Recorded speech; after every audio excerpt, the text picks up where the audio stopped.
All right. The Mandalorian, episode 4. I just watched it myself, and I wanted to give some of my own thoughts. This sanctuary, this has got to be my favorite episode so far. For the first time since I can remember, I actually experienced a Star Wars story that actually made me feel something. And I was actually rewatching on Disney Plus, A New Hope last night before I went to bed, and I finished it this morning. And all I kept thinking there towards the end was, this is Star Wars. This feels like Star Wars. Even Solo, which I didn't think was a bad movie. It had some dumb parts to it, some really idiotic parts. The story wasn't all that great, but I didn't think it was a bad movie. But it didn't feel like Star Wars. I can't really put my finger on why, but there's just something about it was missing. I did not feel that way with this episode. Okay, it was just great, and even he actually speaks in the first 5 minutes of this film, or in this episode. In fact, he talks quite openly, quite a few times, but the episode starts out with him looking for for a place to lie low. He finds this particular world here, this grass-like planet, uh, which we see before the credits roll. Is it looks like there's some trouble going on here with marauders, bandits, whatever you want to call them. So his first stop is well, actually, here's the best part. He tries to get little baby Yoda to stay in the cockpit. That wasn't that wasn't gonna happen, obviously. Soon as he opens up the hatch, there he is, and Mando is just like, oh, what the hell. It brought a smile to my face. I couldn't help it. I think that was a really great scene there. Now, I'm no big film critic. I'm not a big researcher of Star Wars lore, but all I have is the original, the original trilogy when I was, a teenager or so, with the special editions what I grew up with. And I think that was a great scene. That really made me happy. So he finds his way into I guess what is a bar. I guess he likes to overtip the cat scene. Oh, the cat scene. It was great. This little baby Yoda shows more character, more humanity than Rey ever did. With that stone face, the same expression on all the time. Baby Yoda just kills it throughout the entire episode, and it was great. And then he spots, Gina Carano here. He automatically knows something's up with this chick. He doesn't know what it is. He starts asking around about her, and then before you know it, she takes off. He asks the barkeep here to keep an eye on her while I guess he investigates. And it doesn't take him long to find her.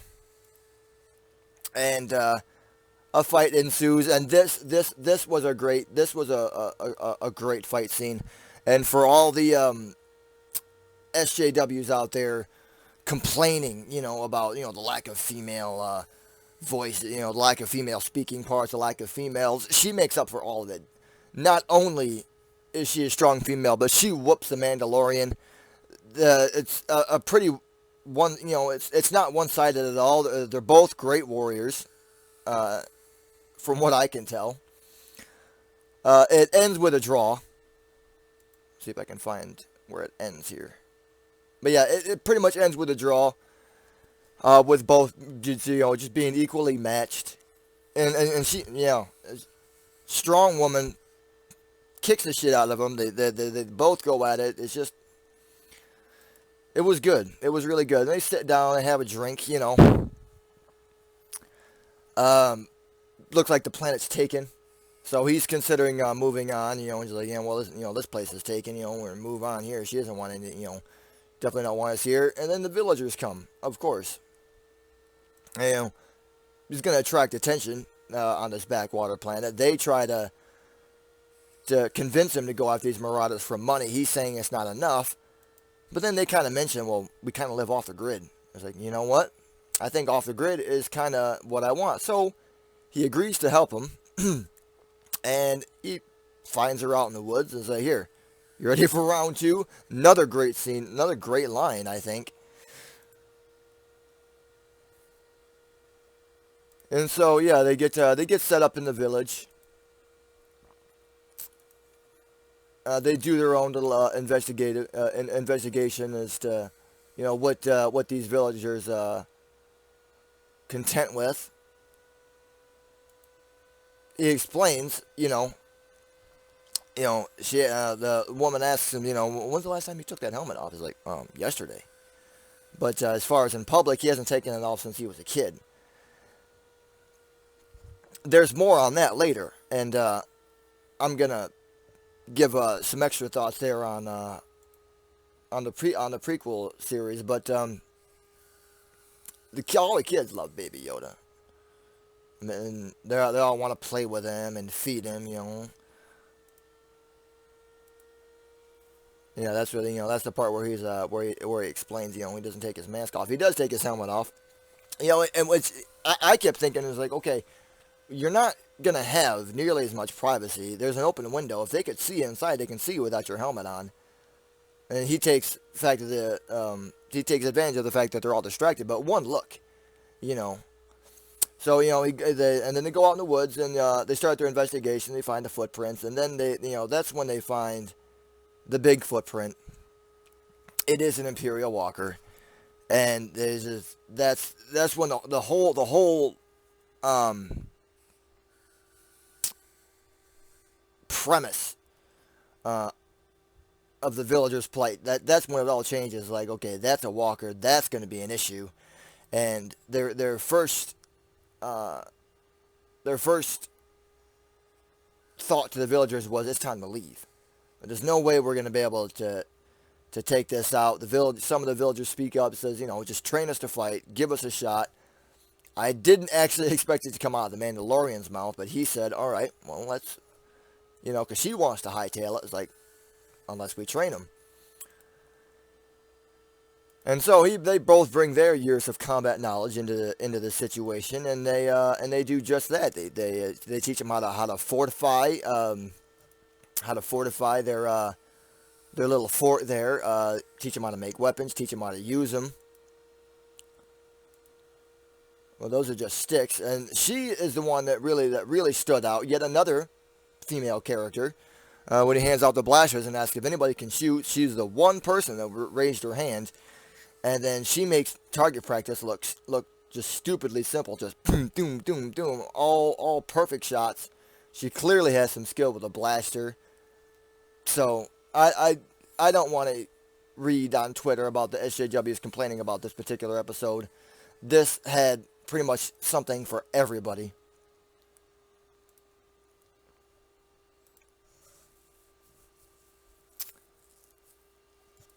Some more talking points. So they put their plan into action, which is to go to the Marauders' little camp there, start a fight. They got a big trap dug for the walker to fall into, and so they set an explosive device. They do get found out. They get into a fight. Both of them have are outnumbered, and despite their combat experience, they both kind of take somewhat of a beating. They do manage to get the upper hand at the end, but it wasn't just some, easy victory. Like they could just wipe the floor with all their opponents. So it was good to see, them at least struggle against something up until the explosive goes off, and that's when the ATSD rises. This was awe-inspiring. The red eyes rising up, out of nowhere. It actually kind of sent chills down my spine. Don't quite understand why it's got red eyes. but it's probably an inside light or something. It chases them down.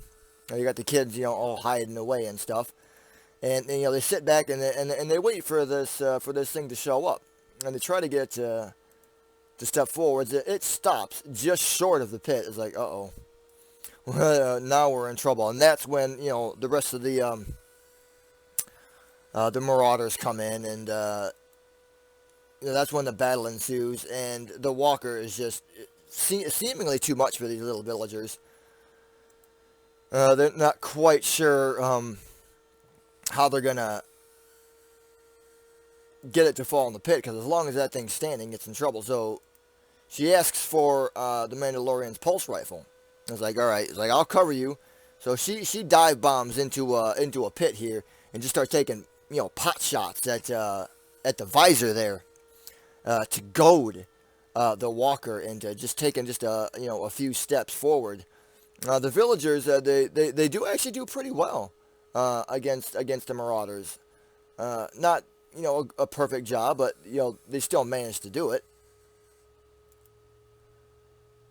But she gets one good shot in right here, and it forces it to take that little itty bitty step forward, and then down it goes, crashing into the pit there. I'm not gonna play it, obviously, for copyright reasons, but it falls in, and then Mando runs in there with his little